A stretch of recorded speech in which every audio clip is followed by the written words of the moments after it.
तो सुब्रत राय जी तर्क देते हैं, उसका कांग्रेस के पास कोई उत्तर नहीं, और ये सारा कांग्रेस का करा धरा है। दरअसल जब सोनिया गांधी जी के प्रधानमंत्री की चर्चाएं चल रही थी, उस समय सुब्रत राय जी ने एक पत्र लिख दिया था कि आपको प्रधानमंत्री नहीं बनना चाहिए, और उन्होंने सार्वजनिक तौर पर बयान भी दे दिया था। सोनिया गांधी जी एक बहुत ईर्ष्यालु और श्रूड महिला हैं, वो प्रतिशोध की आग से धधकती रहती है, और इसीलिए उन्होंने बदला लिया है। आखिर सुब्रत जी कहते हैं कि भाई मैंने जो 20,000 करोड़ रुपए की जिसकी बात की जा रही है वो चुका दिया है, सारा हिसाब किताब उन्होंने दे दिया है, फिर आखिर उनको क्यों फंसाया जा रहा है। मैं यहां कह रहा हूं आपको कि सोनिया गांधी की उन्होंने खिलाफत की, उसका उनको खामियाजा भोगना पड़ा है। मुझे इसके अलावा कोई इसमें बहुत ज्यादा कोई गंभीर प्रश्न नहीं दिखाई देता। चलिए, आखिर उनका एक भी निवेशक उनके दफ्तर में क्यों नहीं जाता है? अरे सहारा का ऑफिस तो पूरे हिंदुस्तान में खुला पड़ा है, क्यों नहीं गए आखिर उनके निवेशक जिनके 20,000 करोड़ रुपए बाकी हैं? वहां तो लाइन लग जानी चाहिए थी। ये जिनके पैसे नहीं चुकाए तो सहारा ने। तो साथियों, आप लोगों ने देखा कि किस प्रकार से योग गुरु स्वामी रामदेव सुब्रत राय की वकालत करते हुए नजर आ रहे थे, जब सुब्रत राय पर कांग्रेस के जमाने में सेबी द्वारा कार्रवाई जारी थी।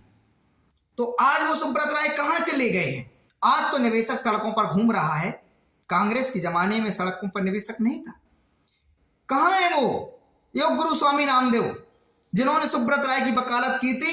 गले में हाथ डालते हुए, गले मिलते हुए तमाम बार सुब्रत राय के साथ योग गुरु स्वामी रामदेव को देखा गया। लोगों का तो यहां तक कहना है कि सहारा क्यूसॉप का जो जितना भी प्रोडक्ट था वो पतंजलि को दे दीजिएगा।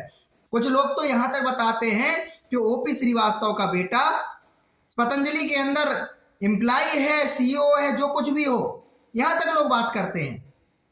तो आज मोदी जी के बाबा रामदेव बड़े खास करीबी माने जाते हैं और उनकी बहुत अच्छी दोस्ती बताई जाती है। भाजपा की सरकार की उन्होंने वकालत की। तो इन पिछले 2014 से लेकर 2023 हो गया है, कितनी बार उन्होंने सुब्रत राय की वकालत की।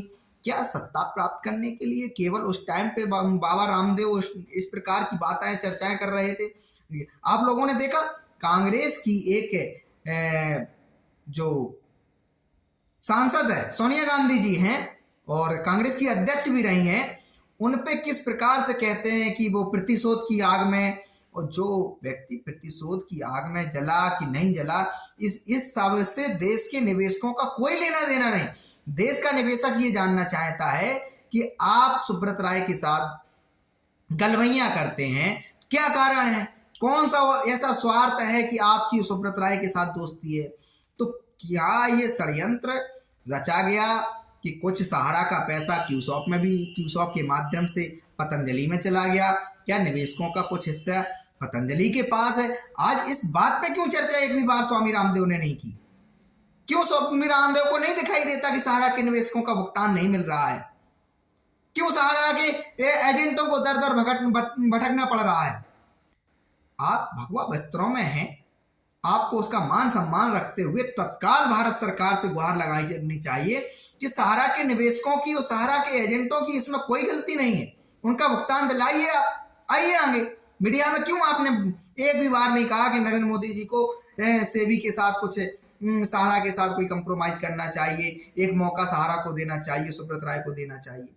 क्या आपकी मानसिकता में कोई पवित्रता नहीं है, या आपको खुद ही पता नहीं है कि ये मामला क्या है और आप ऐसी जो मर्जी आ जाती है मीडिया में जाके बयान दे देते हैं?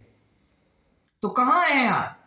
तो साथियों, आज का ये वीडियो तमाम लोगों तक शेयर कर दीजिए, जिससे जो योग गुरु स्वामी रामदेव हैं और दिनों दिन अपनी पतंजलि की महिमा का दिन रात व्याख्यान करते रहते हैं, पतंजलि इतनी बड़ी कंपनी हो गई, उतनी बड़ी कंपनी हो गई है, तो ये सारी चीजें की भी जांच होने की क्या आवश्यकता है? क्या सहारा क्यूसॉप का जो तमाम सारे निवेशक हैं सहारा के, उनके द्वारा सुब्रत राय के साथ गुरु स्वामी रामदेव की फोटो देखकर ये कहा जाता है कि नहीं, कोई शेयर सहारा क्यूसॉप का या सहारा इंडिया के डायरेक्टरों का वहां लगा हुआ है?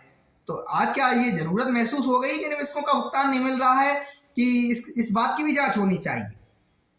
तो साथियों, ये वीडियो हमारा सुब्रत राय तक तो पहुंचा दीजिए, साथ में योग गुरु स्वामी रामदेव जी तक पहुंचाइए कि इस दुर्दशा के में जो निवेशक और एजेंट जी रहा है, क्यों नहीं आपने पहल की भारत सरकार से कि इसको एक पटल पे बैठा के सुब्रत राय को, सहारा के डायरेक्टरों को बैठा के मामले को निपटा दिया जाए, समाधान खोज दिया जाए।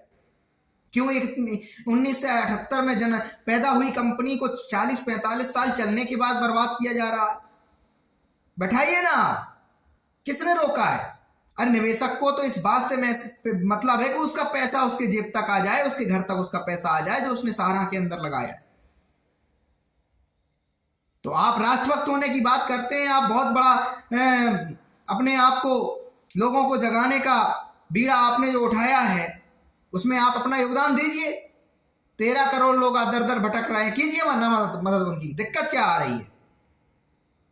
मैं कोई बहुत बड़ा प्रवक्ता नहीं हूं, बहुत स्पष्टता के साथ और बहुत वीडियो को एडिट करके आपकी समझ रखूं।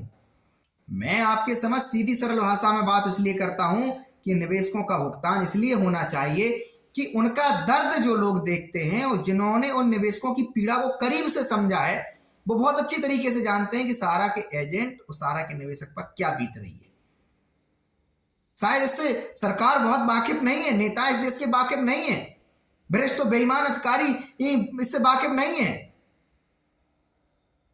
अगले अगर 10, 20, 25, 30 साल तक इसी प्रकार से निवेशकों का मामला सेबी के साथ उलझा रहेगा और SFIO जांच करता रहेगा और CRC में लगातार शिकायतें पहुंचती रहेंगी, दिल्ली हाई कोर्ट और सुप्रीम कोर्ट, यही सारा अगर चलता रहेगा तो अगले 20-25 वर्षों से सहारा के निवेशकों को न्याय नहीं मिलने वाला।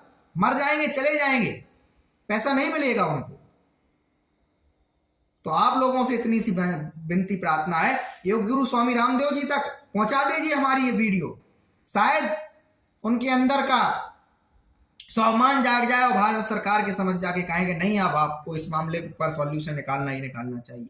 और वो स्वामी रामदेव जैसे लोग अगर चाह ले तो बहुत बड़ा मामला नहीं है, निपट सकता है, बहुत जल्दी निपट सकता है।